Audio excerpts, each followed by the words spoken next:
Welcome to The Explainer. So, have you ever looked at all the amazing technology around you, your phone, your laptop, everything, and just thought, why doesn't it feel like things are actually getting better? Like for the economy as a whole? Well, today we're going full detective on that exact question. We're investigating why progress feels stuck in the slow lane, even as our tech is moving at light speed. This famous line from economist Robert Solow really just nails the mystery perfectly.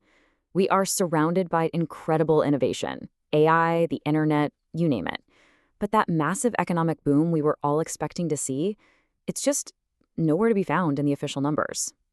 And this isn't just a feeling. The data backs it up completely. For decades now, productivity growth, and that's the engine that's supposed to drive up our wages and make life better, it's been slowing way down. And that slowdown, that's a big reason why so many of us feel like we're working harder than ever just to stay in the same place. So this is the big question, right? It's a total head scratcher. And to really get to the bottom of it, we have to start with the most basic question of all. Before we can even begin to find the missing productivity, we gotta ask, are we even measuring the economy correctly in the first place? All right, to figure out what we might be missing, let's first take a look at what economists have traditionally focused on.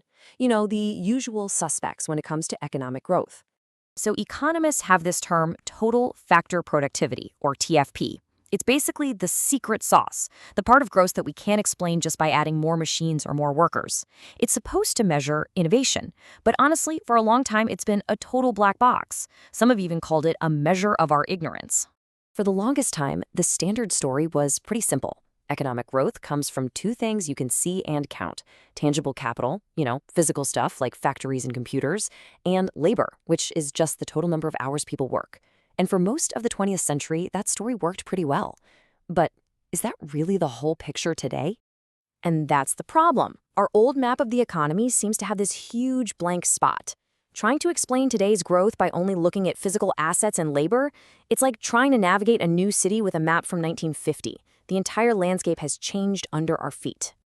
It turns out that blank spot on our economic map isn't empty at all. In fact, the biggest economic revolution of the last 50 years has been happening right there, in that blind spot, almost completely off the books and hidden from our standard measurements. The hidden clue, the missing piece of the puzzle, is something called intangible capital. These are the invisible assets that are the real engine of today's economy.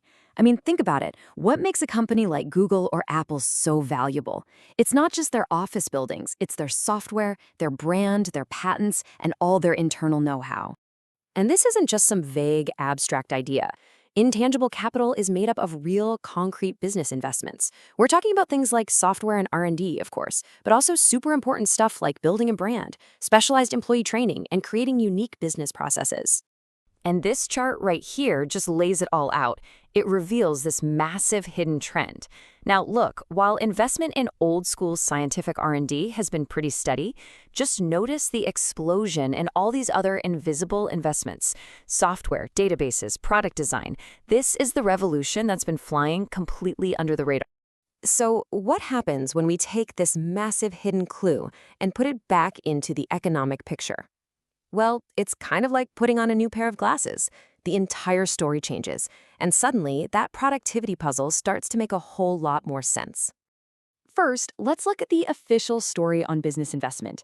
See that red line? That's our standard data, and it's telling a pretty worrying story. For decades, it looks like business investment has been completely flat, stagnant.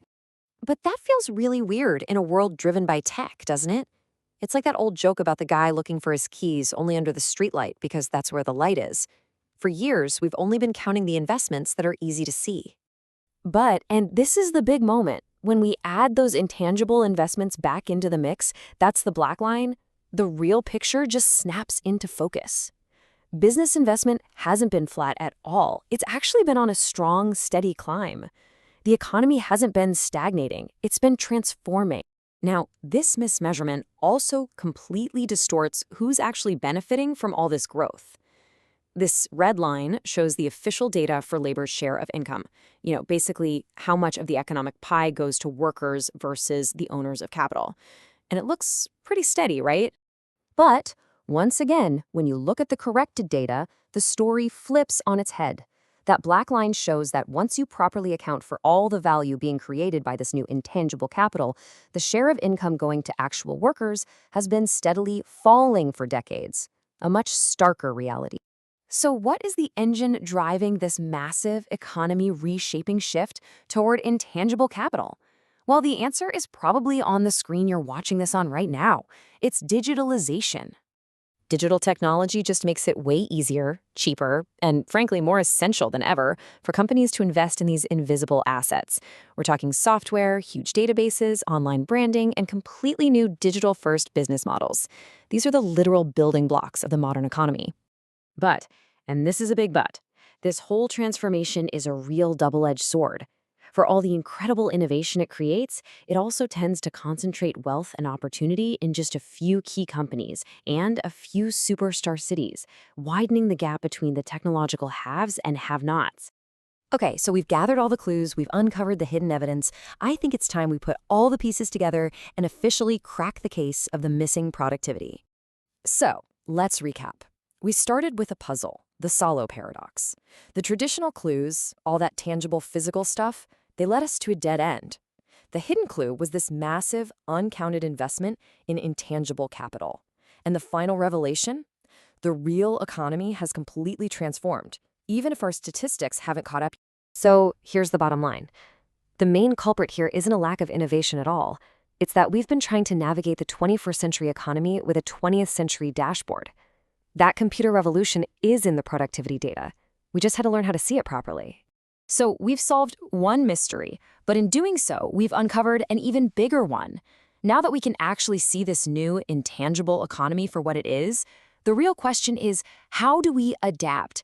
How do we change our policies to make sure the benefits of this new world are shared by everyone? And that is the next puzzle we all need to solve together.